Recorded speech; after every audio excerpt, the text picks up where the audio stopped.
So you would erase really, really well. And that's why you got another one of these erasers. So I erased out my grid all in his skin. And I would just erase, erase, be a little bit careful. You can leave it in the background for now. Some people like to do stuff with the grid. Some people put patterns in there, checkerboard. So if you're like, no, I'm definitely not doing any of that, you can erase the grid everywhere. The only area you don't have to erase the grid is the hair, especially if your hair is dark. So if your hair is like platinum blonde, you'd want to erase it out. But his hair is mostly dark, so I can just leave it in there.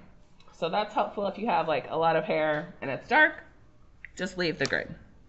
So after I've met with you, because I'm not using the grid for proportion check anymore, you're going to full on erase it everywhere.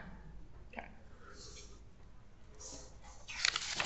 And then it reminds you to remove the grid off your image and tape and return the grid. So we'll underline return grid. Okay, let's go over some reminders of shading because it's been a while. You need to have newspaper padding. So I'm going to put newspaper padding underneath. Something under your hand. It can be the note sheet. That's totally fine. And you should use what kind of motion? Shout it out. Circular motion. You're going to look at what are your darkest values. We're not using a 9B. And so if your darkest values are fairly dark, obviously you're using 6B. For the side of his neck right here and a little bit of the skin tone here, when I compare it to other dark areas like over here, it's not as dark. So if I'm working in this area first, because if I mess up on the neck, like who cares, then I would probably use 2B. So the term dark is relative to that area. So you're going to add dark and medium values first.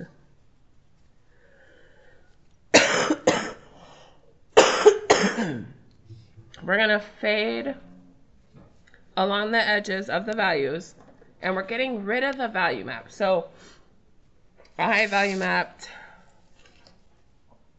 a little bit in here around his eyes, although I'm not working on eyes today. I would kind of put value in that area, but fade out a little bit. So it looks a little bit softer and smoother, like skin. So you want to get rid of your value map unless you have a total cast shadow, like from your nose, then you want to keep that shape. All right, so when you're blending, you're going to maintain the shape of the values.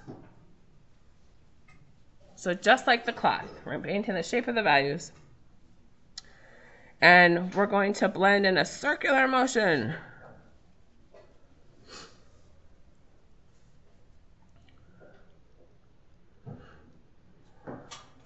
So your medium or your mid-tone values will be created with the leftover graphite on the blender, some of your lighter values as well. All right, we're going to come back, because step 5 is more about refining. All right, so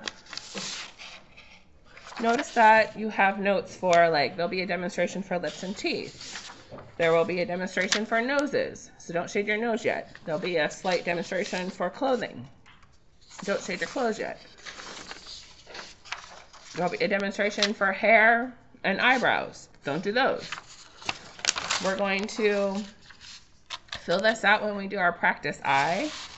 And we're going to look at this one for reference. So don't do eyes or eyelashes.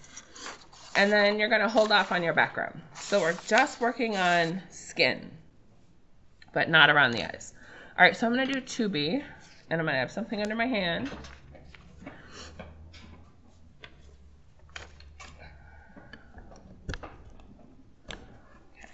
And I have my image right next to me.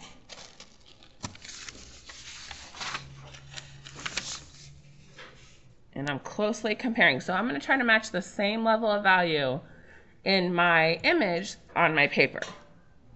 So I'm looking at, like, where are the subtle values? All right, it's slightly darker along the edge.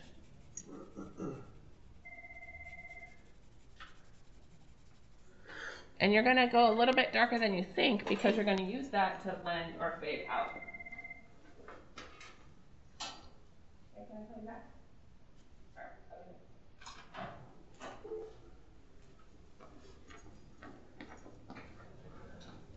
All right, then I would really look at how does your face value or your jawline or your chin have a different value than the neck. So his neck is slightly darker over here, so therefore, and he does have like a line along his jawline. So I'm going to go along the jawline, and I'm going to fade down slightly.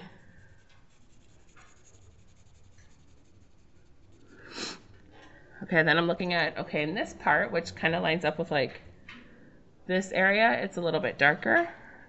So I'm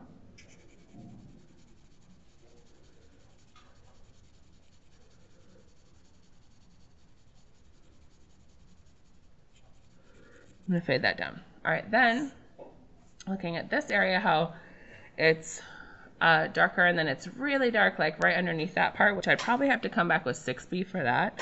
But I can do my first layer with 2B, so that's the curve of his chin.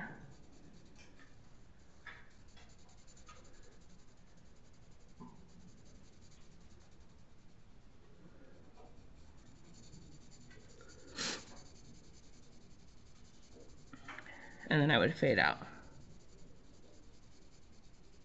Okay.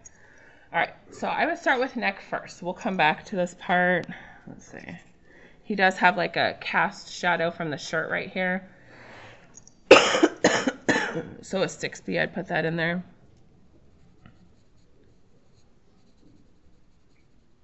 And then on your darkest parts, we're gonna have to refine a little bit and add another layer. So I'm kind of following along like, where am I, so I don't get lost. Okay. All right, so then for his face, it's like, it has like a really light value here. And then I'm noticing like the tops of the cheeks are a little bit lighter. So the areas that are a little bit lighter, you're going to avoid. So I'm going to hold my pencil horizontally so I can get more of the side of the pencil. And I'm going to go over the jawline.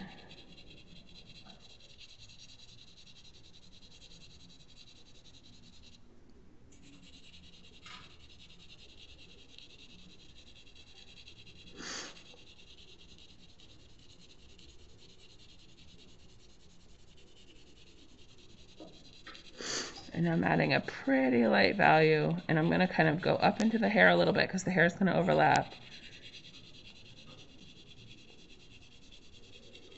Okay, so here's where it's lighter. So anywhere where your face curves out, like cheeks, forehead, chin, nose, that's all going to catch some light. So it's going to probably be a little bit lighter. All right, then I'm looking at how his skin is stretching. So he has this slight indentation right here, and it's a little bit darker.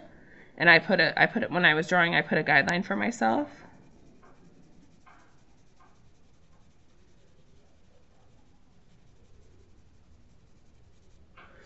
All right, and then I'm taking a look at, like, you're analyzing. So I'm looking at how it's a little bit darker here as opposed to this part where it's stretching up into that shadow.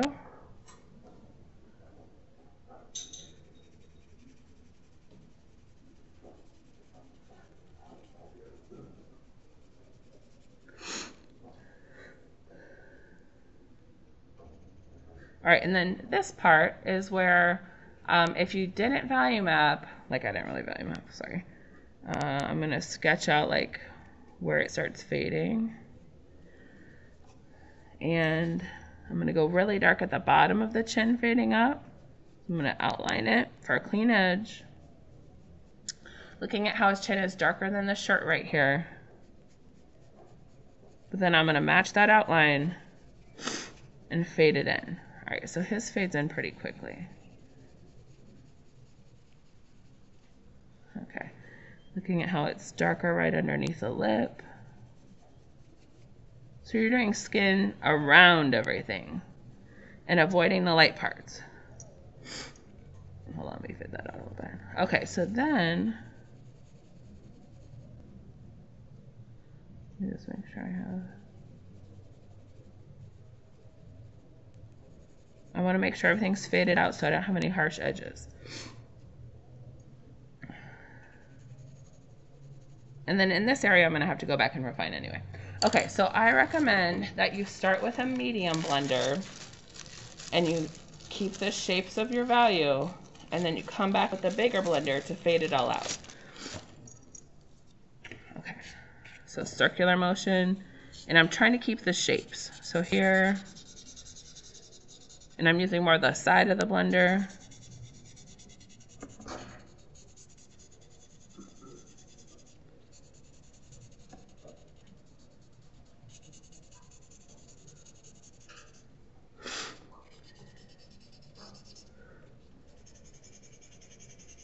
So you want to blend in multiple directions.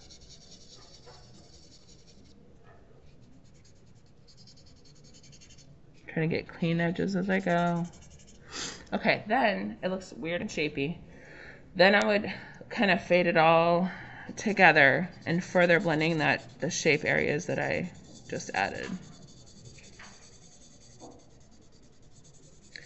And then I would say the one thing is, because we're gonna have to like erase and refine and add and kind of take away, I wouldn't press too hard with your blender. So when you press really hard with your blender, it's called burnishing. It's where you like flatten the paper, like you're literally smashing the paper. And so then you can't really erase, and it doesn't really take a whole lot more because you've literally destroyed the paper. So I'm using some pressure, but I'm not gonna go too heavy and dark.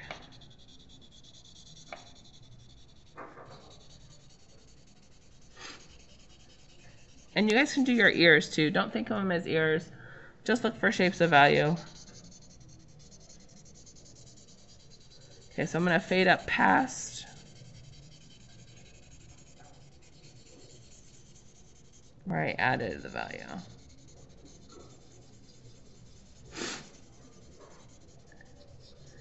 And remember, it will look dark at first. Like you're like, oh, I don't want my skin to be that dark. But you're trying to match the value of the image, because once you put on the dark eyes and the dark hair and the shadows in the mouth and the shadows in the clothing, then it will all kind of flow together and match. So you're not making any judgments about the value just yet. You're just trying to match what's in the image. Okay. Then, so I'm gonna have to go back and refine this and kind of clean up some edges anyway. You want to use, I would keep one side for really dark values and one side for really light values on your big blenders. So this is fairly light.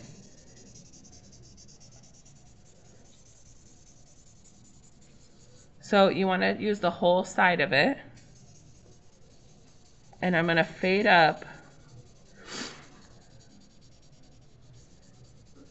into the areas where I didn't put anything and just create a tone. So you shouldn't have any white, because really the only white in this whole picture are the little specks of light in his eyes, straight up white.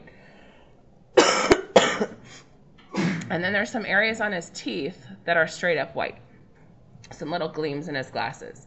So everything else should have a tone of gray. Like even if you have pale skin, it shouldn't be straight up white, because you want to make sure you have a value difference with your highlights. Okay. So you're putting skin on there, and then Monday I'm going to go over like how to start refining, and then how to use that little kneaded eraser to erase back out. But if you have time, like I like to kind of refine as I go. So then with, what's the 6B? I would come back and kind of clean up edges. Add another layer. But today, because we have a short period, I just want you guys to start with skin if you're ready. So remember, avoid your eyes. Don't do the nose. Don't do the mouth. If you feel confident with clothing, go for it. It's just like the fabric on the still life. So if I've met with you and I said, okay, erase your grid when you're done, like it looks good, then you're going to start today.